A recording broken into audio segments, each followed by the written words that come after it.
ஒரு ஹெக்டேர்னா என்ன 2.5 ஏக்கர். அப்படின்னா இவங்க ஒரு ஏக்கருக்கு வந்து 7,000 ரூபாய் கூட கொடுக்கல. அப்போ நீ என்ன கணக்கு பண்ணி அறிவிக்கிற? கிட்டத்தட்ட 7 பேர் வந்து புதைஞ்சிட்டாங்க. இப்படிப்பட்ட நிலைமையில ஒரு இயற்கை பேரிடர்ல சாவரவனுக்கு 5 லட்சம் ரூபாய், கள்ளசாராயம் குற்றவனுக்கு வந்து 10 லட்சம் ரூபாய். இது என்ன நியாயம் இந்த அரசு அறிவிக்கிறதுல? இப்ப சென்னையில வந்து மழை பெஞ்சதுன்னா என்ன பண்ற? மாடியில் இருக்கிற மார்வாடி கூட காசு கொடுத்த நீ ஏன் கிராமத்தில் இருக்கிறவங்க கணக்கு போடுற? அவள மனுஷன் இல்லையா? அப்ப நாம என்ன சொல்றோம்னா, நிவாரணத்துக்கான அடிப்படை அந்த குறைந்தபட்ச வரம்பை வந்து எடுக்கணும், நிவாரணங்களை அதிகப்படுத்தி வழங்கணும். இன்னும் கேட்டா இரட்டிப்பு பண்ணி தான் வழங்கணும் அந்த நிவாரணங்களை. அப்பதான் அது குறைந்தபட்சமாவது அவங்களுக்கு உதவியும். உலக நேயர்களுக்கு வணக்கம். இன்னைக்கு நாம எதை பற்றி பார்க்க போறோம்னா, இந்த பெஞ்சல் புயலினுடைய விளைவுகள், இந்த அரசாங்கம் அறிவித்திருக்கிற நிவாரணங்கள், இது சம்பந்தமா இன்னைக்கு பேசலாம்னு இருக்கிறோம். குறிப்பா வந்து இந்த பெஞ்சல் புயல் கிட்டத்தட்ட 10 நாட்களாக இலங்கையிலிருந்து தொடங்கி அங்கு ஒரு பெரும் சேதத்தை உருவாக்கி அதுக்கப்புறம் புதுச்சேரியை நோக்கி வந்தது. புதுச்சேரியில் வந்து ஒரு பெரிய பாதிப்பை உருவாக்குச்சு. அங்கே மரக்காணத்தில் உள்ள பூந்து விழுப்புரம், அதுக்கப்புறம் வந்து திருவண்ணாமலை, கள்ளக்குறிச்சி மாவட்டங்களை தாக்கிட்டு அதுக்கப்புறம் கிருஷ்ணகிரி மாவட்டத்தில் ஊத்தங்கரை அப்படின்னு சொல்லிட்டு தருமபுரி மாவட்டங்கள் எல்லாத்தையும் வந்து தாக்கி ஒரு பெரிய சேதத்தை உருவாக்குச்சு. அது புயலாக ஆகுமா ஆகாதான்றது வந்து ஆரம்பத்திலிருந்தே ஒரு வானிலை மையத்துக்கு கணிக்கிறதுல ஒரு பெரிய சிக்கல் இருந்ததாக சொல்றாங்க. ஒரு டிஃபரண்ட் சிஸ்டம்னு சொல்லி சமாளிச்சுட்டாங்க அதை. சரி, அது ஒரு பக்கம் இருக்கட்டும். இந்த புயலினால என்னென்ன விளைவுகள் அப்படின்னு சொன்னா, இன்னைக்கு கிட்டத்தட்ட வந்து தமிழ்நாட்டில் 14 மாவட்டங்கள் இதனால பாதிக்கப்பட்டிருக்குன்னு சொல்றாங்க. புயலா மாறுறதுக்கு முன்னாடியே வந்து நாகை, அந்த டெல்டா மாவட்டங்கள் உட்பட பெரிய அளவுல மழை பெஞ்சு பயிர்களுக்கு சேதம் விளைவிச்சிருந்தது. புயல் உருவாகி பாண்டிச்சேரியில கடந்து அங்க விழுப்புரத்துல வந்து ஒரு பெரிய பாதிப்பை ஏற்படுத்தும் போது கிட்டத்தட்ட 50 சென்டிமீட்டர் மழை வந்து மயிலம் அந்த பகுதியில் பெய்யுது. இந்த கடைசியா அது போன அந்த கிருஷ்ணகிரி ஊத்தங்கரை வரைக்கும் பார்த்தீங்கன்னா எல்லாமே வந்து தென்பெண்ணை ஆற்றில் நீர்பிடிப்பு பகுதி தான் வந்து அந்த மழை பொழிந்த பகுதி முழுக்க. அதனால வந்து தென்பெண்ணை ஆற்றில் மிகப்பெரிய ஃப்ளாஷ் ஃப்ளட் அப்படின்னு சொல்ற அளவுக்கு மிகப்பெரிய நீர் சேர் வந்து நடந்தது, நீர் சேர்ப்பு. நாம என்ன கேட்கறோம்னா, ஒரு நடவடிக்கை வர்றதுக்கு முன்னாடி இப்படி ஒரு பெரிய பாதிப்பு வரும்ன்றது வந்து முன்னாடியே சொல்றாங்க.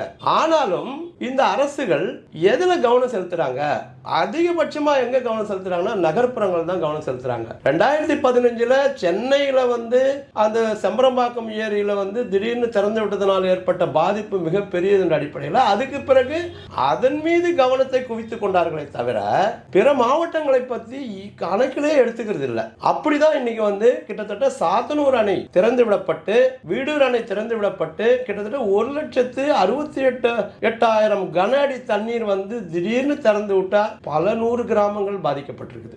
முழுக்க இந்த அரசு என்ன சொல்லுது? அன்னைக்கு நேற்று கூட வந்து ஸ்டாலின் பேசுறாரு. என்ன சொல்றாருன்னா, குளோபல் வார்மிங் என்ற அடிப்படையில் உலகம் முழுக்க வந்து இந்த மாதிரி மழைப்பொழிவு நடக்குது, அதுக்காக நாம ஒன்றும் சும்மா இருந்தில்ல, நாம வந்து அதை எதிர்கொள்றதுக்கு தயாரான நிலையில தான் இருந்தோம் அப்படின்னு சொல்றாரு. ஆனால் தயாரான நிலை என்பது எங்க இருந்தீங்கன்றதான் கேள்வி. எங்க கரையை கடக்கும்னு சொல்றாங்களோ அந்த பகுதியில் என்ன தயாரிப்பு இருந்தது? ஒண்ணுமே இல்லை. ஏகப்பட்ட கால்நடைகள், பயிர்கள் முற்றிலுமாக சேதம், கால்நடைகள் அழிவு, உயிர் பலிகள் ஆயிருக்குது.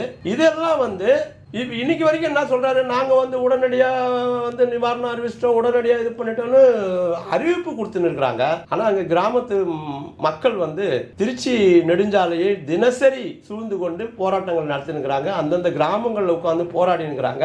அதிகாரிகள் எங்களை வந்து என்னன்னே கண்டுக்கிறது கிடையாது. தண்ணியை பாட்டு சொல்லாம கொள்ளாம தண்டோரா கூட போடல, திடீர்னு ஓபன் பண்ணி விட்டுட்டாங்க.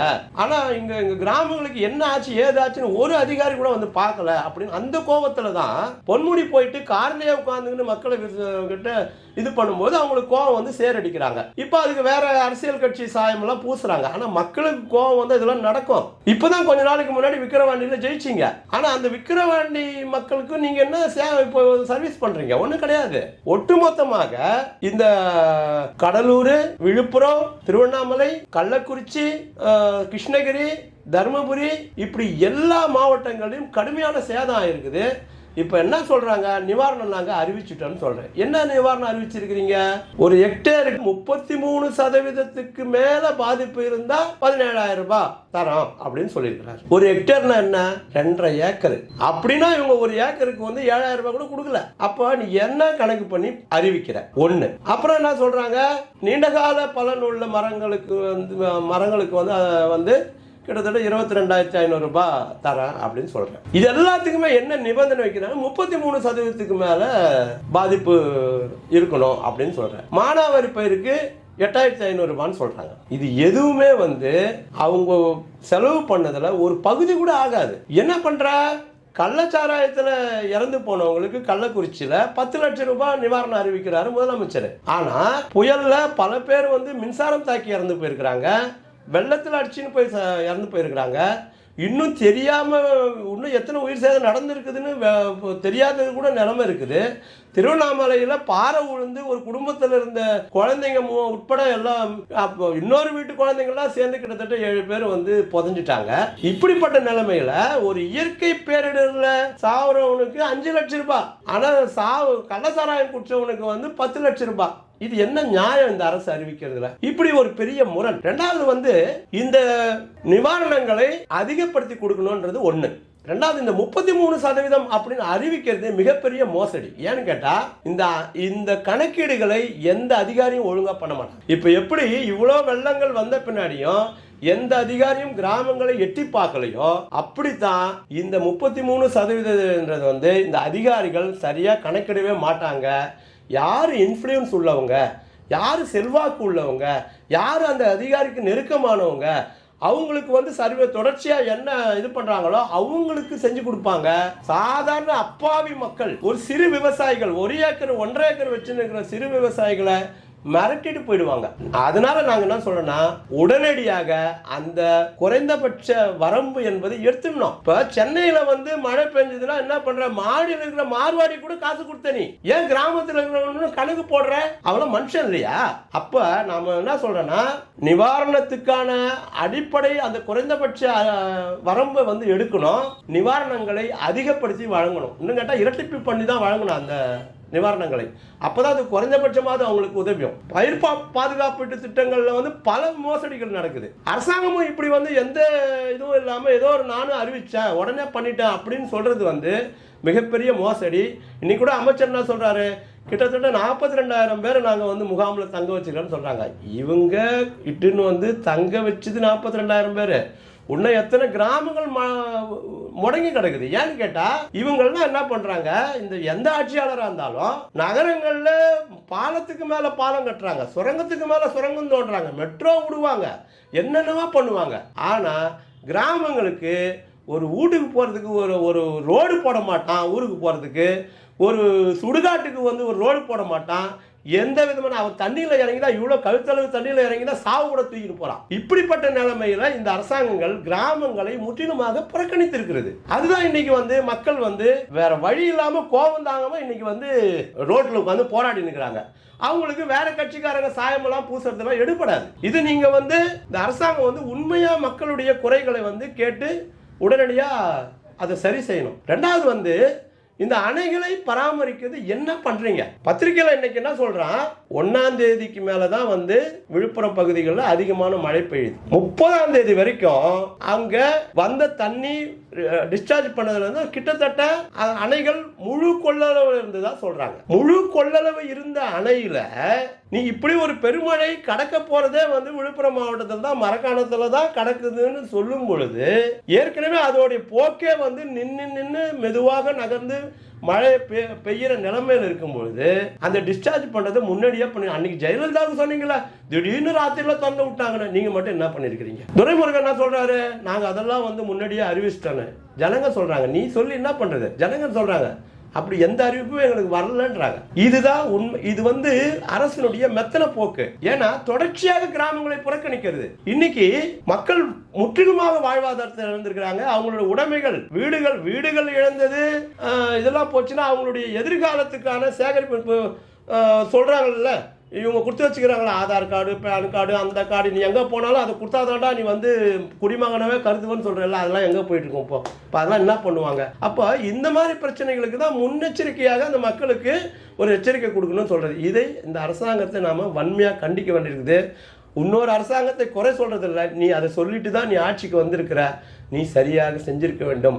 இந்த அதிகாரிகள் முழுக்க மக்களுக்காக செயல்படுறதே கிடையாது. அதனால தான் இன்னைக்கு இந்த பெருவெள்ளம் எங்க தருமபுரியில் தொடங்கி கடலூரில் முடியுது அந்த தென்பெண்ணை ஆறு.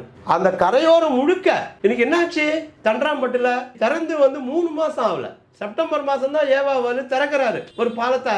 3 மாசத்துல அந்த பாலம் காணாம போயிடுச்சு. இன்னைக்கு பீகாரை பார்த்து இவங்க எல்லாம் கிண்டல் பண்ணி இருந்தாங்க. பத்தியா பீகார்ல சங்கிகள் என்ன பண்றாங்க, நீங்களும் அதை தான் பண்ணினுக்கிறீங்க. ஆட்சிக்கு வர எல்லாருமே என்னன்னா எந்த இதையும் சயின்டிபிக்கா பண்றது கிடையாது. இப்ப என்ன சமாளிக்கிறீங்க, இல்ல நாங்க இவ்வளவு கெப்பாசிட்டி தண்ணி வரும்னு நாங்க எதிர்பார்க்கல. ஏன் ஒரு எங்கேருந்து தருமபுரியிலேருந்து கடலூர் போகிற அவ்வளோ பெரிய தென்பெண்ணை ஆற்றினுடைய குறுக்கில் கட்டுற பாலத்துக்கு நீ வந்து இந்த சாக்கு போக்கு சொல்லினுக்கிற, இதெல்லாம் மக்கள்கிட்ட எடுபடாது. உடனடியாக இந்த விஷயங்களில் அரசு தலையிட்டு ஒரு சரியான நிவாரணத்தை அறிவிக்கணும்னு நாங்கள் கேட்டுக்கிறோம். அடுத்தது இந்த மத்திய அரசு, ஸ்டாலின் என்ன கேட்டிருக்காரு, எங்களுக்கு 2000 கோடி ரூபாய் வந்து மத்திய அரசு தேசிய பேரிடராக அறிவிக்கணும்னு கொடுக்கணும்னு சொல்லியிருக்கிறார். நியாயமானது தான். இதை விட ஒரு பெரிய அழிவு வந்து இருக்காது. ஏற்கனவே வந்து திருநெல்வேலி, தூத்துக்குடியில் வந்து ஒரு பெரிய அளவில் மழை பெஞ்சு பெரிய சேதம் உருவான போது கூட இந்த மோடி அரசாங்கம் வந்து கண்டுகளை முழுக்க புறக்கணிச்சு ஒரு பேருக்கு வந்து ஒரு நிதியுதவி கொடுத்து ஒதுங்குச்சு. சென்னையில் வந்தப்போ அதான் பண்ணுச்சு. இப்பவும் வந்து கம்முன்னு இருக்குது. அதாவது ஒரு திருடனுக்கு தேல் கொட்டினா கூட கொஞ்சம் அப்படி இது பண்ணுவான். இவனுங்க எதிர்கட்சி ஆட்சி தானே, அவங்க எல்லாம் மக்கள் இல்லைன்னு நினைக்கிறானுங்களா என்னன்னு தெரியல. இங்க இருக்கிறவங்க இந்துக்கள் இல்லையா, அவங்க மேலாம் உனக்கு கரிசனை இல்லையா? அப்ப மத்திய அரசாங்கம், மோடி அரசாங்கம் உடனடியாக இந்த பேரழிவை தேசிய பேரிடராக அறிவித்து இந்த மாநில அரசு கேட்ட நிதியை முழுமையாக வழங்க வேண்டும். இது இன்னொரு பக்கம். இந்த நிதியை கொடுக்கறதுல ஏன்னா இந்த அரசாங்கம் நீங்க என்ன பண்றீங்க, எங்ககிட்ட நிதி இல்லை, நாங்க என்ன பண்றது, நாங்க எப்படி கொடுக்கறதுன்னு கேட்குறீங்க. ஆனா நீங்க தான் என்ன பண்றீங்கன்னா கார்பரேட்டுகளுக்கு 35% 2014 இருந்த வரி நீங்க 22% குறைச்சிருக்கீங்க. நீங்க வந்த பின்னாடி 10 வருஷத்துல இந்த வரி ஏன் குறைச்சிங்க? இந்த வரி குறைப்பு மக்களுக்கு செலவு செய்யறத கட் பண்ணிடுச்சு. அதனாலதான் நீங்க என்ன பண்றீங்க, எந்த வெள்ளம் வந்தான்னா வறட்சி வந்தான்னா எதனா வந்து செத்தா என்ன, எங்களுக்கு ஒன்றும் கிடையாதுன்னு நீங்க இது பண்றீங்க. எதுக்கா ஏதாவது ஒரு அரசியல் லாவணி பாடிட்டு போயிடுறது. இப்ப நாங்க என்ன சொல்றோம்னா முழுமையாக கார்பரேட்டுகளுக்கு மீண்டும் வரி விதிக்க வேண்டும். அந்த வரி பணத்தை மக்களுடைய நல்வாழ்விற்கு பயன்படுத்த வேண்டும். இன்னைக்கு மிகப்பெரிய அளவில் மக்கள் பாதிச்சிருக்கிறாங்க. அந்த நிவாரணங்கள் அதிகப்படுத்தி தரணும்னா இந்த வேலையெல்லாம் நீங்க செய்யணும். அப்பதான் மக்கள் வந்து கொஞ்சமாவது அந்த இழப்பிலிருந்து வெளியே வர்றதுக்கான இதா இருக்கும். இல்லைனா இந்த மோடி அரசு இந்துக்களுக்குன்னு சொல்லிக்கிறது இல்லை, இந்திய தேசியம்னு சொல்லிக்கிறது இல்லை, எல்லாமே ஏமாத்து வேலைன்றது தான். அப்ப கார்பரேட்டுகளின் ஆட்சின்றதை மீண்டும் மீண்டும் நாங்க சொல்றோம்னா நீங்க உங்களுடைய நடவடிக்கை தான். அதனால உடனடியாக இந்த தேசிய பேரிடராக அறிவித்து மாநில அரசு கேட்ட நிதியை ஒதுக்க வேண்டும். அடுத்தது இந்த மாநில அரசு அந்த நிதியை மக்களுக்கு விநியோகத்தில் ஒரு எச்சரிக்கையை கையாளணும். இந்த அதிகாரிகளை நம்பி பயன் கிடையாது. இந்த அதிகாரிங்க வந்து மிக மிக மோசடியானவர்கள். கிராமத்து மக்களை மனுஷனா கூட மதிக்கிறது இல்லை. அதனால ஒரு சிறப்பு குழுக்களை போட்டு இந்த நிவாரணங்களை வழங்க வேண்டும். இப்படி நீங்க இல்லைன்னு சொன்னா விவசாயிகளும் மக்கள் அனைத்து மக்களும் சேர்ந்து ஒரு கடுமையான போராட்டத்தை எடுப்பார்கள். அந்த போராட்டத்தை நீங்கள் எதிர்கொள்ள வேண்டி வரும். அதனால இந்த ஆட்சியாளருக்கு சொல்வது, நீங்க மக்கள் ஏமாளிகள்னு நினைக்காத, எப்போதும் அவர்கள் கொதித்து எழுவார்கள். இப்ப உட்கார்றாங்க பாருங்க தேசிய நெடுஞ்சாலையில, இதை விட பல மடங்கு பெருசா மாறும். நீங்க பண்றதெல்லாம் வந்து 2 நாள் இப்பயே வந்து விமான நிலையத்துல விமானம் இறக்க முடியல. பரந்தூர்ல போயிட்டு விமான நிலையம் கட்டுறீங்க, அது முழுக்க விவசாய நிலம், அங்க எவ்வளவு தண்ணி நிற்கும் பாருங்க. அப்ப நீர்நிலைகளை பத்தி எந்த விதமான கணக்கும் இல்லாம கார்பரேட்டுகளுக்கு தாரை வார்க்கத்தை முதல்ல கைவிடுங்க. அப்பதான் இந்த மாதிரியான பேரழிவுகளை நம்ம காத்துக்கொள்ள முடியும். ஏன் கார்பரேட்டுக்கு வரி போடணும்னு சொல்றோம் அப்படின்னு சொன்னா, குளோபல் வார்மிங் அப்படி என்பது இந்த கார்பரேட்டுகளால் தான் நடக்கிறது. நாம என்ன சொல்றோம், global north, global south. Global நார்த்தில் இருக்கிற நாடுகள் கிட்ட இப்போ வந்து என்ன பண்றாங்க, இப்போ அசர்பைஜான்ல நடந்த மாநாட்டில் கூட நீங்கள் வந்து எங்களுக்கு அதிகமான இதை வந்து குளோபல் சவுத்துக்கு தான் கொடுக்கணும், உங்களால் நாங்கள் பாதிக்கப்படுறோம் அப்படின்னு இப்போ கேட்குறாங்க. அது ஒரு நியாயம்னு சொன்னால் இங்கே உள்நாட்டில் கார்ப்பரேட் நிறுவனங்கள் வெளியிடுற கரியமில வாயுவினுடைய விளைவு தான் இங்கே அதிகமான தாக்கத்தை மக்களுக்கு ஏற்படுத்துது. இந்த விவகாரங்கள் தான் இன்னைக்கு வந்து இந்த பேரழிவை உருவாக்கி இருக்கிறது. அதனால் கார்ப்பரேட்டுகளுக்கு வரி விதிப்பது மிக அவசியம் அப்படின்றத நாங்கள் வலியுறுத்துகிறோம். இது வந்து கவனிக்கப்படலைன்னா மக்கள் போராட்டம் வெடிக்கும் என்று கூறிக்கொள்ள விரும்புகிறோம்.